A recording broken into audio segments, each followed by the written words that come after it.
Hey guys, welcome to today's webinar. Oh my gosh, I'll let everybody start coming in the room, but holy smokes, am I the only person that absolutely wishes this was under completely different circumstances? Oh my God, it's wild times, y'all. So welcome. I hope you have a margarita. I hope you have a coffee. I hope you have something to sip on and are just excited to be together, excited to get a little bit of motivation, whether it's for yourself, for your teams, for your clients. My name is Rachel Sheerin, and I am so freaking honored to be with you today, over the weekend, preparing for these webinars and preparing to be with you guys. I couldn't help but come back to that Mr. Rogers idea of when things go south, look for the helpers. And that's what's beautiful about talking to you guys today. You are the helpers. You're here for yourself to be better for others. And I'm going to guess that that's what your clients know you by. That's what your team knows you by, your industry, your association. So I'm thankful. I know time is short. Things are crazy. And you know what? At the end of the day, we've survived a million crazy things before. I think about all the days that I thought for a second we weren't going to make it. And this feels different because it's fresh. But just like every other day, this is going to be a memory soon. So today we're going to go fast. We're going to go fun. This is a Zoom webinar. So Zoom has all these great features. You can put some Q&As in the chat. You can connect with everybody and say hello. I see you, Jacqueline. I see you, Ari. Oh, I'm so excited. MSP holding it down. Listen, we have so many people tuning in from all over the world today. I was bowled over when I saw the hundreds that are registered. And it just goes to show we stick together. Philly, PA, what's up, Larissa? This is perfect. I know I've got my friend Mary Chris out there in Lansing, hashtag love Lansing. Listen, we're gathered together. And because you're here, I know that you are servant-hearted. And I know that you are bigger than what is going on right now. You are bigger than your clients' worst fears. You are bigger than the teams. What's up, Caitlin, upstate, Norfolk? Caitlin, I see you.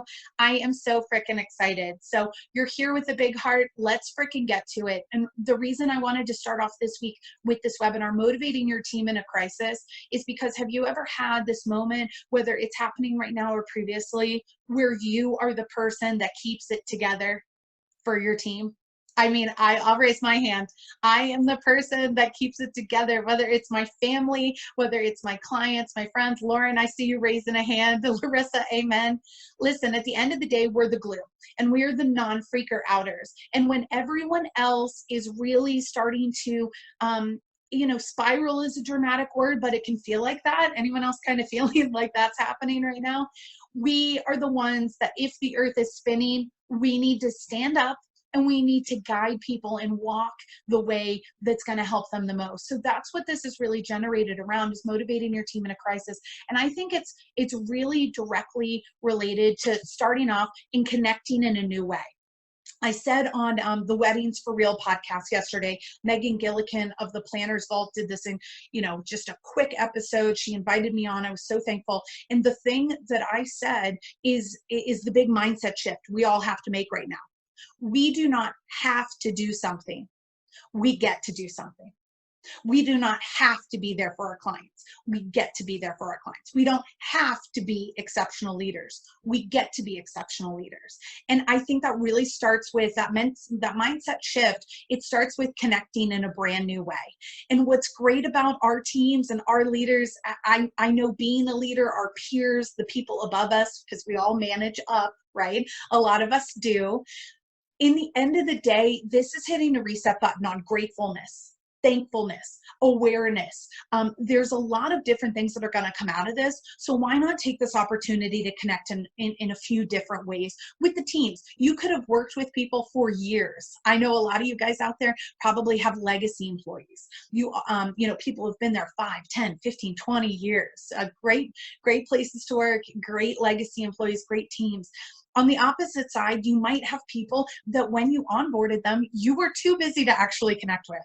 Or what about if you're managing a national sales team, like a lot of you guys out there are? When you have people in remote locations, how do you get to connect? Well, I'm going to encourage you to do 3 things. The first one right now that you can do today is gathering together. And of course, that means for most of us not being in the same office, but it means gathering together in whatever way works for you. Do you want to host morning calls to kick off the day? How about a morning call that isn't agenda based? It's just motivational based. It's reading a quote. It's watching a video. It's listening to a snippet of a podcast. I love some of my favorite TED Talks, some of my favorite podcasts, some of my favorite songs. Okay. Me and my Cardi B. Oh, I was watching and listening earlier today because I need that pump up. So gathering together. The conference, video conference, like we're here doing Zoom. Zoom, by the way, I can't recommend enough. Zoom actually donated, their founder donated K through 12 institutions will now have free access to Zoom, which I just got a shout out. That's an incredible move to support everyone during this time. But gathering together could also be, why not institute a 4:30 p.m. happy hour? We get on video chat, everyone grabs a beverage of their choice, and we just enjoy. And we de-stress and we gather together. Whatever gathering together is going to look like for you and your team, make sure that you do it. But not just that, not just saying, gathering together, being there, checking in privately. Because how many times have maybe we all said the words, I have an open door to you. And the fact of the matter is, yes, you do have an open door. I know your hearts. On your best days, we all know your hearts. But at the end of the day, exceptional things require exceptional leadership, and this moment does. So check in privately. Don't have an open door policy. Go to their doors. Go to your team members' doors and check in on them. Talk with them privately, because sometimes they'll want to speak privately, but all of the time, I guarantee you they're going to appreciate it, because they wouldn't have had to speak up to get your attention.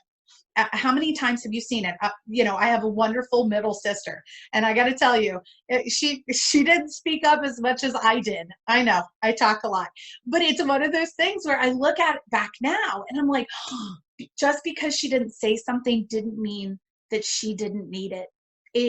The attention seemed to go to somebody that was a little bit louder, needed it more, and raised their hand. Check in privately. And finally, living by the 3 C's, even more than I think connecting publicly and privately. If you can live by the 3 C's, not just today and not just tomorrow and next week, but always with internal clients, your teams, your leaders, but also external clients, you're going to be really impressed with what you're able to do. Let me make sure my webinar is looking good. I think I might be out of sync a little bit. So what do the 3 C's look like? Sorry about that, guys.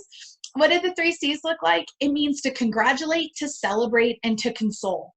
If you see something worthy of celebration, right? So many different people right now have things to celebrate and congratulate in their lives. Congratulate someone on their new baby. The president of NACE Ventura chapter, Allie, she just had a brand new, beautiful baby. It is so worthy of congratulations. Andrea from Live Nation on House of Blues down in New Orleans, she just got engaged. Super huge news. Congratulations. Keep it up.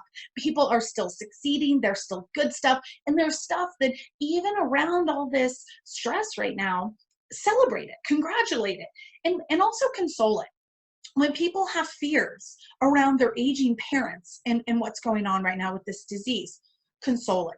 When people have great loss, console it. When people have an anniversary of a death, console it. The world can go on around us, but what about the things that are happening to us and in us? Don't miss out on these opportunities to connect, to congratulate, to celebrate, and to console. The 3 C's, it really helps us being together. I'm not sure why this slide deck isn't exactly working, but we're going to try it again, folks. And we're going to start and go on to coaching with questions. Coaching with questions is something that looks a lot like being able to have conversations that don't just say, hey, this is something where, asking how are you? Asking, what can I do for you? When you ask questions like that, I think it's always well-intended. But what you don't realize is that people oftentimes don't know. They don't know where it hurts. They don't know what they can do to help. They don't know what is possible. And so I would encourage you, coaching with questions. What that really looks like, these are some of my favorite questions. Oh, Larissa, I see you on those 3 C's. I am so sorry to hear about your aunt, girl. Oh, Larissa, I'm so sorry. You know, uh, oh, Larissa, emotions. Listen, Larissa, we're gonna catch up afterwards. Oh, get misty-eyed. But coaching questions, what does that look like? You know, a few questions that I love. What do you see as the best case scenario for X? You know what this does? Inspiring hope, getting creative, dreaming bigger. What you look for is what you're going to find. Let's try and manifest. Let's try and see the victories we're going to have through this. And let's get creative. And the follow-up question, how do you think we get there? How do you think we get there in this best case scenario? Another question is, what do you see as the worst case scenario for X? Yes, Ari, I am going to send you these slides after. I got you. The whole deck. I'm sharing it all week, every webinar. What do you see as the worst case scenario for X? What's great about this is whether you do it individually or in a group activity, what this does is it lets your fears and your team's fears be put into the light. Right? What is in the darkness can hurt us. If you give voice to it, you give words to it, you give understanding and a platform to do it, well, it can't, the monster on their bed cannot hurt. If you turn on the light and you realize that it's, you know, a pair of your old jeans that didn't fit anymore. It is one of those things. So what's the worst case scenario? And additionally, following that, what can we do to prevent that from happening? What can we do to prevent the worst from happening right now? And a step even further, this is magic right here. How can we repair it if the worst actually comes? How can we repair it? Because guess what? There's very few things in this lifetime that are irreparable. Death, that's one of them. I can't even think of another. What do we repair if the worst does happen? It literally is an empowering possibility and a great exercise to unite the team together. And while we're at it, while we're teaching them, while we're coaching them, while we're connecting with them, I want you all as leaders, I encourage you all as leaders. By the way, this isn't just internal teams. This is also your family. This is also your friends. I want you to look for seeking and complimenting. And of course, with the margarita slide, if you can find some booze, that'd be great. At the end of the day, seeking and complimenting is going to be important. So what should we seek and compliment? A few different things. Different people, if you've ever taken any of my behavioral training classes or have done webinars with me on this privately, what you would see is all behavior profiles have different things they want to be complimented on. If you have somebody that is very, very direct, compliment them on the tasks that they're doing. Right? This is something where seeing the tasks and complimenting, hey, great job on this. I see you doing this, like great job getting that deadline, etc. That's going to be motivating. Somebody who's more gregarious, outgoing, interactive, somebody who typically has my behavior profile. If the chatty folks in your group, in your team, make sure that you're complimenting them as individuals. You are so blank. You make me feel blank. You make others feel blank. I love your blank. This is very, very motivating. They're able to be seen as individuals. Now, as you kind of go around the circle here, you're going to see the care.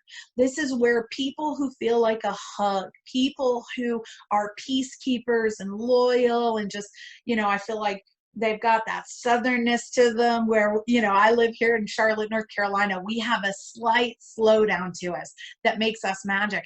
And compliment people that feel like that for their care, their awareness, their education, their understanding, their empathy. You can identify people a lot of times on their care by the way that they're always thinking of others and suggesting, hey, you know, maybe this won't work because of X, or, you know, we don't want to leave out this person. They're the first person to remind you of carpool times and schedules and things like that. Thank them for their care.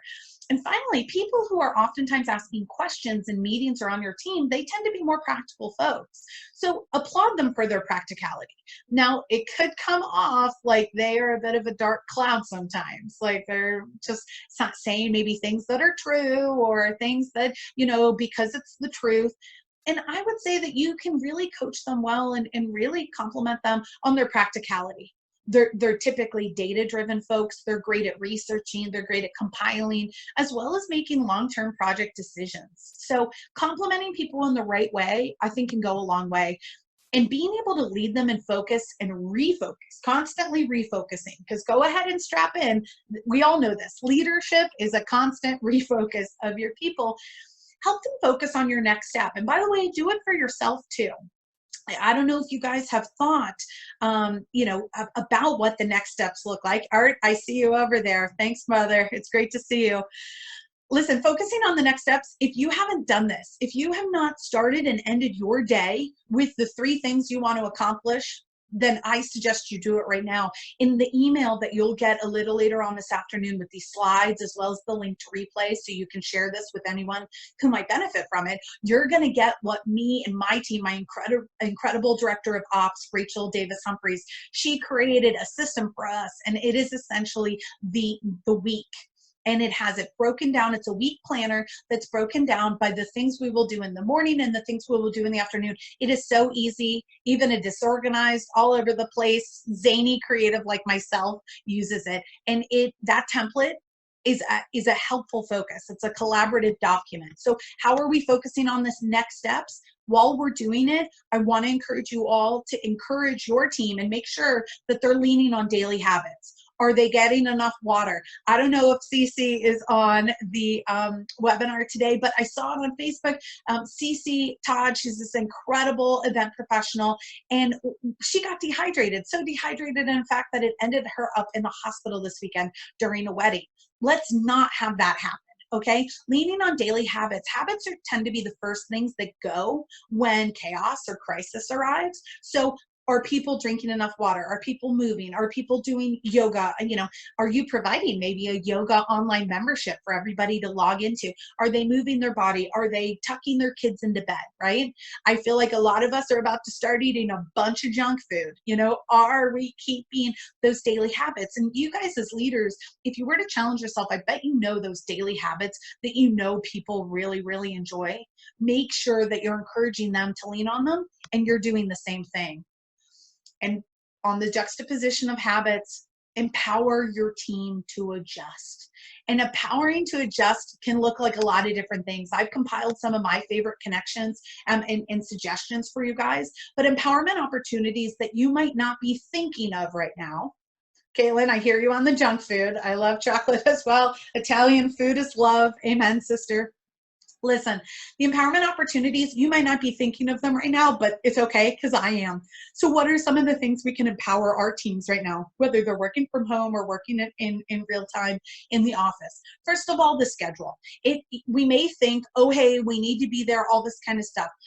Yes, absolutely. But if they have small kids in the house right now, I would encourage you to take a hard look at yourself and say, is it possible to give a 2-hour break in the middle of the day? Is it possible to adjust the schedule? Is it possible to, have somebody cover each other? Maybe we have 2 folks that are covering each other's inboxes during shifts of the day. Just thinking out loud, where there's a will, there's a way. What about video chats, right? If you don't have a video system like Zoom already, get on the FaceTime parties. Like, do we want to do online co-working? Do we want to do open chats and stuff like that? I will say Renee Dallo, she has an incredible podcast, Talking with Renee Dallo. She's doing office hours where, you can just log on if you're a wedding pro or events pro. You can just log on and hang out. And by the way, if you're not in weddings and events, create your own. Like, feel free to email me. I can help you do it. But creating a space where we can all co-work together, that'd be awesome. What about new systems of connections? You have somebody you want to engage and empower on the team that's got this tech savviness. Great. What new online systems? What new social media systems? Have you been meaning to schedule all your content in Planoly for Instagram? Great time to do it now. Do you want to switch to Slack or Asana or Basecamp or Trello for your project management solutions? Great time right now. Like, empower your folks to get organized, because they don't have to, they get to. And by the way, if you don't know anything that I just said, totally get it. I'm barely on the project management train. Feel free to email me. I can send you those links, and we can link to them as well in that email we'll send out later. But what about a book library? What about if you give everybody $20 to buy the one book that they've been dying to read that will help them in their business? Some of my favorites, You Are a Badass at Making Money by Jen Sincero, Dare to Lead by Brene Brown. Thrive by Ariana Huffington. I've got a blog with all that stuff in there, but it's one of those things where every time I read a book, I'm empowered. Can you empower your team to read and then give a report? What are the 3 things from the book that you feel like can move the needle forward, that can help your team? Empower them as leaders right now. Educational courses, same thing. You know, are you giving them a lynda.com subscription? Are they required to watch these webinars and you debrief? Are you looking for training? All that kind of stuff is out there. And by the way, you know, client calls, how they do it, when they do it, why they do it, content planning, I already alluded to it. Write up those blogs, plan the content for Instagram and other social media. And finally, why not do what I'm doing right now? I'm webinar hosting for clients with no strings attached. I wanted to get this information out there. If you like it, awesome, pass it along. Like, we are seriously in it together. And I just love sharing and helping wherever I can. That's why I'm doing this. Do you have people on your team that love to do that? Do you have people that love to present, that have valuable knowledge that your clients or your peers could really benefit from? Why not host a webinar? Let's do it. If you have questions about how to do it, let me know. I can certainly help where I can. You know, I have to give super huge kudos to my team and Rachel. She was the director of operations for not just me, but for all of what you're experiencing today. So super huge shout out, Rachel. I can't do this without you. But webinar hosting, this is an empowerment to it. It gives people the opportunity to be the experts that they truly are. So if you can't tell, I have loved being here with you guys. In the last 5 minutes of this webinar, I want to hand it over to you guys. Feel free to use the chat, to use the question and answer feature. What questions do you have around motivating your team right now, if anything? I am an open book. Oh, you're welcome, Allison. You rock. You rock back. We all rock. My God, we're in survival mode. Look at us go. I love it. Oh, Kaylin, I love your comment about Italian food is love. What do you guys see as maybe the biggest fear? Feel free to put in the chat box. What's the biggest fear you're hearing from your team? What's the biggest fear you're feeling as a leader? I mean, chances are, honestly, if you feel it, then someone else on here does. Yeah, Colleen says the loss of hours and jobs. Yeah. Well, let me tell you, I will say we, first of all, it's going to be big. And it's going to be different. And we honestly, we don't know. This is where I would lean on somebody like a Brene Brown and her great advice about vulnerability. And I always have a phrase, say what's true. Colleen, say what's true. You know, we care about you. We'll let you know. We're going to do everything we can. And also too, I would say that, you know, we can really learn a lot, especially, Colleen, I believe you're in the events and hospitality industry. Colleen, what we can do is we can really look a lot to other industries that have forced massive layoffs before. I always look to telecom and tech and see how they've handled it. And to be quite honest, you know, I think they do an incredible job at, you know, trying to place, encouraging referrals if the worst really does happen. You know, who can you connect with? And then also too, making sure, like, if you think that writing's on the wall, how can you help employees get certifications that can help them, that can strengthen them? By the way, we'll link to it in this email, but the Timothy S.Y. Lamb Foundation. This is an incredible, if you are in events and hospitality, this is an incredible foundation that gives out scholarships for education and certification. So if you want to be a CMP, if you want to be a CPCE, if you want to be a CEM, so many different things. This foundation exists and it is incredibly founded to provide you with that education and that certification, which it's there. Please use it. I see that, Morgan. Yeah, Timothy S.Y. Lamb Foundation, big things. And Morgan, if you can, will you put that? Oh, you know what? I think I'll be able to do it myself. I'll say it to all panelists and attendees. The association for there. I will say I'm seeing a lot. Let me catch up on this. So the biggest questions. Let's see. Yeah, is the unknown. Stephanie, I'm with you. The unknown is some seriously scary stuff. Yeah, oh my God, Rachel, I see you. Feeling so grateful for the people who are still out there delivering us food and service and things like that. Amen to that. Seriously, healthcare workers, so many margaritas on the other side of this. Let's see, Denise says, we're trying to connect with all our clients, but don't want to be seen as selling. Do you think it's sensitive or short-sighted? That's a great question, Denise. I think that I've seen it done both ways. I got an email from a fellow speaker last night and it was tasteless. I also got an email from another speaker this morning that was incredibly helpful. And I would say that it goes back to something actually we talk about in negotiation class. It's to deposit before you withdraw. Deposit before you withdraw. So what are you able to do right now? What are you able to do right now? Denise, for you and your catering company, I might say something like, what are you able to do right now? Is it offering peanut butter and jelly sandwiches for all the employees' kids that are out of school right now? That to me is a no-brainer. Let's get the assembly line going. I know you got an incredible team out there in Denver. Let's freaking go and start the assembly line of PB&Js. Is that what you want to do? Because I got to tell you, this week, let's all think about how we can give. And then maybe next week, as hopefully, God please, as we settle, then we can talk about, hey, listen, I know stuff's nuts. You can always add a PS in there. But here's the thing, people are going to know your heart. Lead from your heart. So, I think go with your gut. If you're feeling a little weird about it, think about making sure how you can give first. That'll spell out success. Jen, I supervise a few people, but my company's really trying to make sure we work a full day from home. Oh, tracking hours of those we supervise. Jen, to be quite honest, this is where that video hangout or that video co-working really works well. Really, really works well. I would also say that weekly tracker, I'm going to share the template of that my director of ops created. This has been really helpful because essentially what it does is it just asks for 3 bullet points in the morning and 3 bullet points at night, really tracking what we've done on a bigger picture level. The minutia, I will say we've got a webinar coming up later this week on engaging work from home teams. The fear behind that, and Jen, this is not to call out your leadership at all, it's said with love, but I think the fear behind letting people work from home, that's really a trust issue. And so what are the ways that we can build trust? If you're not signed up for tomorrow's webinar, it's all about that. But the video hangouts and the tracking, I think, can be helpful with you there. Caitlin, what if the clients don't come back after all this is over? What if all the companies have to cut events and it's over and we don't bounce back? Caitlin, I got to tell you, I can't see that happening. I have not given that particular fear a moment of my life.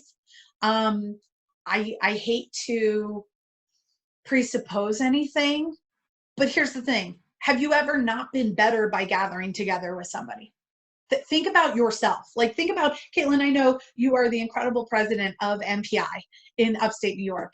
And think about all those gatherings and all those meetings. And if you know the value of it, then I'm gonna give you a big spoiler alert. You're normal. You're human. And that is such a refreshing fact of the matter is people are always going to want to travel. People are always going to want to gather together. People are always going to want to celebrate. And by the way, the 3 C's, that's what the events business is based off of.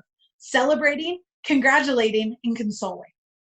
God forbid we get an increase in funeral business right now. But you know what? It's the gathering together that unifies us. And Caitlin, if seriously, if clients don't come back and if we don't bounce back, that means the robots and aliens have taken over and we're all screwed in so many different levels. That's what I got to say to that.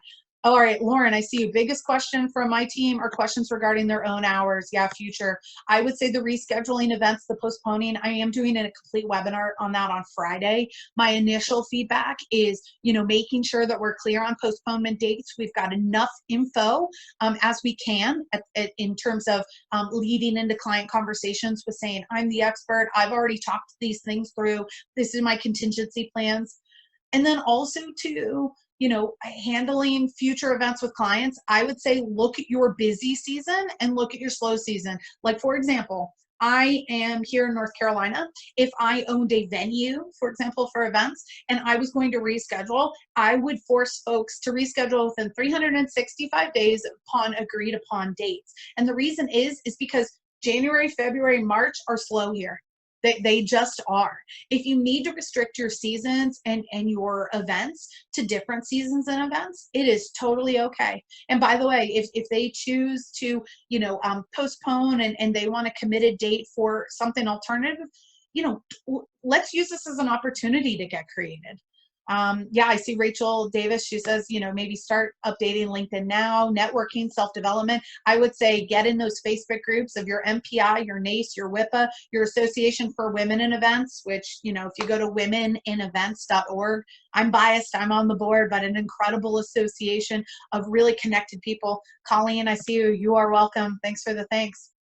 Let's see. Oh, Jacqueline, I love this comment. It's the unknown, but I'm a motivator and positive person no matter what is every day as we live an unknown life. It's just ground shaking we need to hold on to. So with that, I thank you. Thank you, Jacqueline. That made me happy.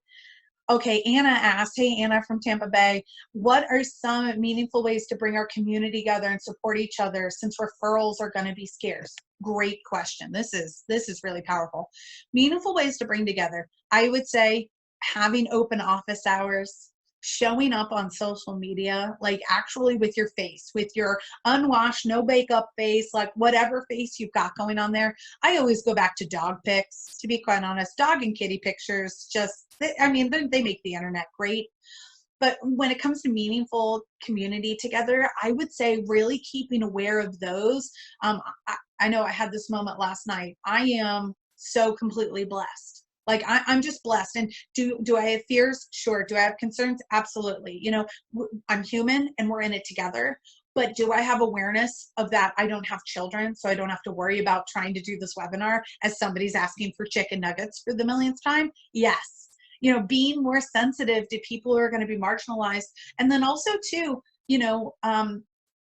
I think this is going to be an opportunity to figure out like your state and your local leaders and even up to the national level, not to be political, just to seriously say, think about who, election season will be here soon. Who are you putting in your communities that might support programs and systems that you feel like would really help your peers? Our votes do matter, and forget the presidential election. Let's talk about your mayor, your city council, your school board. These people matter. So be focused on that and really be able to kind of take up a cause. And by the way, if you see a special interest group or people particularly struggling, I go back to what can you do to help? You can share your knowledge, you can share your experience. And Anna, I know you do a great job of that anyway. Let's see. Oh, Sarah asked, do you have any other free learning other than mine that I can recommend to our staff? Absolutely. I would say that check on your associations. Associations are going to be, I tell you what, associations are going to be one of the number one things that separates the success and the failure of a lot of organizations and companies right now, because associations not only provide networking, but they provide an invaluable job network, and they provide tons of education. If you are a NACE member, I know for a fact you can go back and watch all the webinars previously. If you are a WIPA member, all the members only webinars and videos of speakers you can see. Every single association typically has continuing ed, and I would say start there. You've already paid the membership. Do not waste a second. Check out that. I would say otherwise, free learning, there are some great podcasts out there depending on who you love and what you're looking for. I know my friend Judy Holler, she has an incredible quote, and it goes, fear hates focus. Fear hates focus. And she has the Fear Boss show, which is an awesome show. We've also got the Jenna Kutcher show. If you're into the weddings and events industry, I really enjoy that. If you're specifically niched in business ownership, I would think the Weddings for Real podcast with Megan Gillikin. Kimberly and Annie of This Week in Weddings. Angela Profit has an incredible podcast out of Nashville, Tennessee. There's so much. I could honestly go on and on and on. If you want to email me, Sarah, I could send you a podcast, and anyone. I could send podcasts and my book recommendations and stuff like that. Okay, great. We've got so much. I'm a wedding planner. This is Larissa, and clients want us to make the decisions on this. Oh, it's really dig deep, and they have to make the decisions. How do you support this and not lead with bias? Larissa, lean on those coaching questions that we discussed earlier. Try and help them discover what they do not know yet. In terms of questions that you could ask, I'm thinking of couples, I'm thinking of parents of the bride or grooms or things like that. Some things would be, what's the best case scenario here? What's your biggest fear? A favorite question of mine when I was a director of sales and catering, one of the questions that I loved asking is, what is the most important thing to you about this wedding? Is it great food and beverage? Is it everyone being together? Is it the romance and eternalness of the marriage ceremony? Is it a packed dance floor? Things like that. And try and get clear on what is that most important emotional thing to them and get creative around it. By the way, bonus idea. I was talking with a friend yesterday. She's an incredible wedding planner in the Triangle. And one of the things she was talking about was how one of her bride's mothers was extremely upset and was basically saying, I don't care about any of this. We are going forward with this wedding. To which the venue was like, no, please talk to our lawyers, which, mothers of the bride don't love hearing that. And long story short, I said, well, how many do you have? And she said, we have 180 people. And I said, what about this? To keep it under the 100-person, this is, of course, when it was just 100 people being limited, but you can still use the strategy. What about instead of doing, to keep it under the 100, why don't we do a brunch wedding for the older people? That's 80 people. And why don't we do the evening wedding, that's the dancing and the partying, for the younger people? How can we split events? How can we, even if we need to segment them, let's get creative and start to really say, hey, listen, they're not the experts at what, your clients are not the experts at what you do, you are. What kind of creative alternatives? I used this illusion yesterday, this metaphor on the Weddings for Real podcast, that episode. We'll link to it in the email. But one of the things I said was, when you give a child an option for lunch, you say, what would you like for lunch? Kids will say the damnedest things. They really will. And you'll be like, I cannot make sushi. How do you even know what sushi is? What the heck is going on? But if you let them choose between peanut butter and jelly and chicken nuggets, they will make a choice. And the same thing's true for our clients. So Larissa, I'd encourage you to get creative and see what's going on. Let's see. Michelle says, hey, Michelle, down in San Antonio, I supervise a team of temporary staff and all of our working schedules through May have been canceled. What can I say to make them feel better? You know what, Michelle? I have chills about this right now. This is a grieving time. Your particular position, and I think maybe a lot of people listening out here, if it's not you right now, this is a grieving time. And when we're talking about it, I would really encourage you to seek out some grief advice, whether it's, what to say to people who are grieving, what to say to people who've experienced a loss. Personally, I follow a lot of Instagram accounts around this subject. My dad, actually, he's no longer with us, but his birthday is on Saturday. And these accounts have really helped me. Some of the things you can say, my heart is with you. You'll be the first person I tell when I see something. What's the best email or phone number that I can share job opportunities with?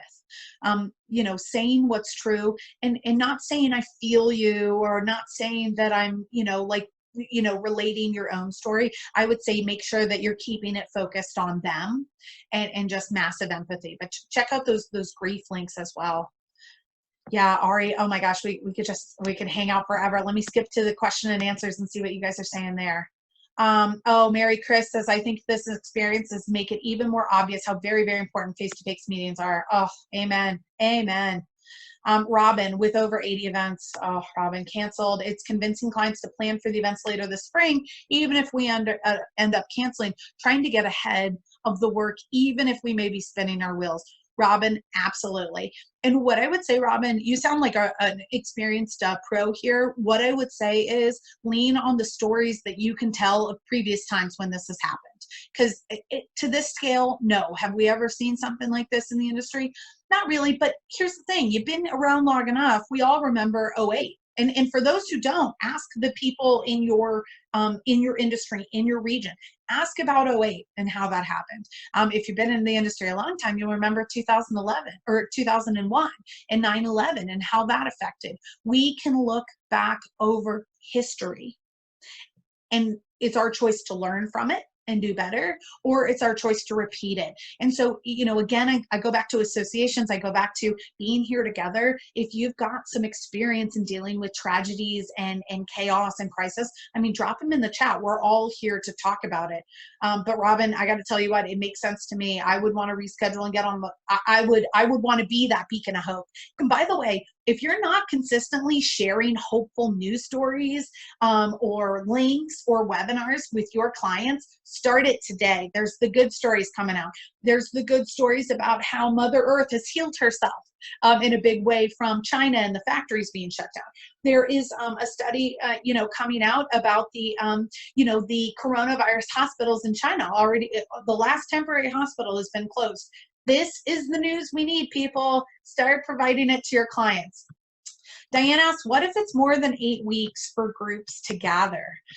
I mean, I got to tell you, Diane, I think I'm going to have a great set of abs and lose a little bit of weight and read a bunch of books. I mean, I don't know what happens if there's a big question, and I'll be excited to see what's available to us to help us, but also too, I'll be excited to see the creativity, coming out of it. I know that some friends and I are discussing right now, completely huge multi-day online summit to keep the inspiration. If we cannot gather, let's get better. And that's the challenge, I would say. If we can't gather, let's get better. What are you going to get better at? And Diane, I think if it's going to seriously be 8 weeks, we're going to be good as hell at something. So I'm looking forward to it, girl. Let's see. Keisha, I know this is supposed to be about motivating your team, but what about wanting deposits back? You want to be accommodating. Keisha, if it's cool with you, I'm going to take this question offline because we are going to be able to talk about this on Friday's webinar, but you can't afford to give the money back to everyone. Let me just say out loud, it's a phone call, not an email. It's a phone call, not an email, people. When we're talking money, we talk it on the phone, not via email. And transparency is going to be key here. A lot of people do not understand what's happening behind our businesses. They don't understand the people we employ, the people we support. And also, too, there's going to be a big shift here. There's going to be some of our clients that money is less of an object for them. And there's going to be some of our clients that it's going to be massive. I have some clients right now that we are postponing our team trainings because they're going to have to make some hard decisions. There's also some clients that are like, nah, we got money in the bank. This doesn't really affect us. And I'm like, take me with you. And so, they're able to pay. But that would be my initial reaction, Keisha. And I hope you're able to join us on Friday. And okay, Michelle, I see your question. So we got to answer that. Let's see. This is great. Thanks for sticking with me, guys. I love these questions. Oh yeah, Annie goes, event planners can do anything. We will be okay and bounce back. Heck yeah. And you know what, Annie, I just want to give super huge kudos. She is a really strong ILEA member here in the Charlotte, North Carolina community. So she's raising teenagers and totally crushing it. And Annie, you're a rock star. Jen, you're definitely right. This is a trust you on my upper administration. I'm trying my hardest. Jen, send them the link for tomorrow's webinar. Get them on board. Let them have an outsider tell them the truth. Right? Because it sounds like they need to get checked into the boards a little bit. Oh, time's up. Feel free to wrap up if you're not getting new questions. Thanks, Rachel. See, this is why she's a great director of operations. Colleen, let me end with this question. Looks like, oh, thanks. By the way, Ari says happy birthday to my dad. Those are tough days, but good stuff. Oh, you can see all the questions in the Q&A. Great. We're in this together. Larissa says this too will pass. You inspire in this time of the unknown. Oh, Larissa, stop. I'm going to cry. Let me end with this question from Colleen. Right now, events under 50 people are not allowed. Should we still be booking events in the next month or so for under 50 people? And should we allow our staff members and guests to be exposed to gatherings? Believe it or not, I have people asking for first birthdays and small weddings. Holy smokes. That's a great question, Colleen. Here's the thing. I think you got to go with your gut.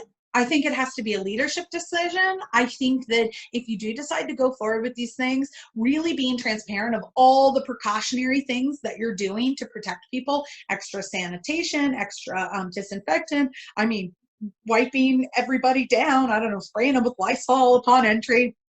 I don't know what would be the solution, but it's got to be a group decision. And I want to make sure that you're profiling those health precautions very, very accurately because of the CDC recommending that no gatherings over 50 happen. What you do is if you do get it right around that little mark, it might open you up for the potentially, now I'm not a lawyer, but I'm going to assume here, and I'm going to suggest that you get a lawyer's opinion on if this opens you up to liability and lawsuits, if God forbid someone got sick. Because I don't know about you, but the first birthday party, I'm like, can we celebrate without the child? No children.